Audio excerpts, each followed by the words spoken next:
દવાની આડમાં નશીલું કફ સિરપ વેચવાની એક એમો ધરાવતા બે ઈસમોને પકડવામાં અને એક માતબર જથ્થો સીઝ કરવાની એસઓજીને આજે સફળતા મળી છે, જેમાં કોડેઇન એન્ડ્રેક્સ કફ સિરપ 100 mlની ટોટલ 2570 બોટલ એસઓજી દ્વારા જપ્ત કરવામાં આવી છે, જેની કિંમત આશરે 7,89,000 જેવી થવા જાય છે. જેમાં બે આરોપી છે, વિપુલ સતીશભાઈ રાજપૂત અને બીજા છે કેયુર રમેશભાઈ રાજપૂત, જેઓ બંનેને આ ગુનાના કામે ધરપકડ કરવામાં આવી છે અને રતિલાલ પાર્ક સોસાયટી કલાદર્શન 4 રસ્તા પાસે તેમના ઘરેથી આ મુદ્દામાલ મળી આવેલ છે.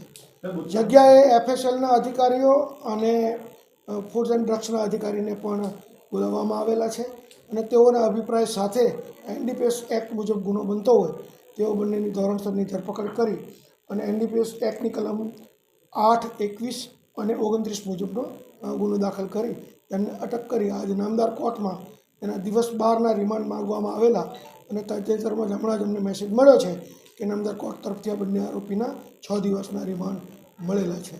આગળની તપાસ છે એસઓજી દ્વારા થઈ રહી છે અને એના વધુ પુરાવા મળે અને વધુ જો કોઈ બીજા આની સંડોવણી હશે તો ધોરણસરની કાર્યવાહી કરવામાં આવશે. સર, આ ઇલીગલ સિરપ છે જેનું વેચાણ તો પ્રતિબંધ છે. આ શેડ્યુલ H અને શેડ્યુલ G મુજબનું ડ્રગ છે, પરંતુ જ્યાં સુધી આ ડ્રગ જે જગ્યાએથી મળી આવ્યું છે તો જ્યાં એને રાખવાની પરમિશન હોય કે જ્યાં એને વેચવાની પરમિશન હોય એની શરત પ્રમાણે જો સિરપ ન મળી આવે એ જગ્યાએથી બીજી જગ્યાએથી વધારે માત્રામાં મળી આવે તો આ એનડીપીએસ એક્ટ મુજબ ગુનો બને છે. એસઓજીને એક અંગત બાતમી હતી કે આ પ્રકારના આરોપીઓ પોતાના આર્થિક લાભ માટે આવી પ્રવૃત્તિ કરી રહ્યા છે, જેમાં આરોપી કેયુર રમેશભાઈ રાજપૂત છે એ અગાઉ આણંદ જિલ્લાના ભાલેદ પોલીસ સ્ટેશનમાં આ જ પ્રકારના ગુનામાં પકડાયેલા છે, કે જેથી કરીને એ પોલીસના રડારમાં પણ હતા અને બાતમીના આધારે એ પોલીસ આ સફળ રેડ કરી છે. બંને આરોપીમાં કીધું તો બંને મેડિકલ સ્ટોર ધરાવે છે, જેઓ બરોડા શહેરની બહાર એટલે કે ગ્રામ્યની હદમાં મેડિકલ સ્ટોર ધરાવે છે.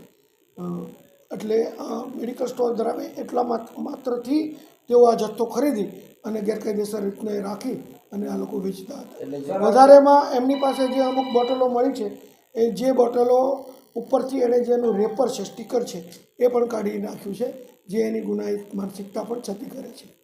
સર, આ લોકો ક્યાંથી ખરીદીને લાવતા હતા? એ તપાસનો વિષય છે. એ લોકો એટલો જથ્થો ક્યાંથી ખરીદ્યો છે એ આગળ તપાસમાં જ્યાંથી મળશે એની પણ પૂછપરછ કરવામાં આવશે. મેડિકલ દુકાનો પર આની તપાસ કરવામાં આવશે ખરી? જોઈએ, મેડિકલ સ્ટોરમાં તો આ વસ્તુ મળી આવે છે આમ તો દવા તરીકે, પરંતુ તપાસ કરતાં જો કોઈ ગેરકાયદેસરનો જથ્થો હશે તો એ પણ કાર્યવાહી કરવામાં આવશે.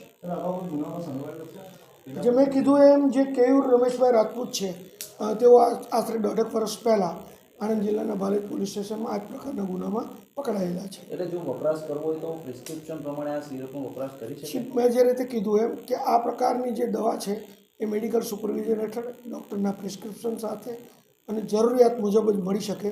આનો તમે સ્ટોરેજ કરી શકો નહીં કે તમે ગેરકાયદેસર રીતે એને જથ્થો સંગ્રહ કરીને વેચી શકો નહીં.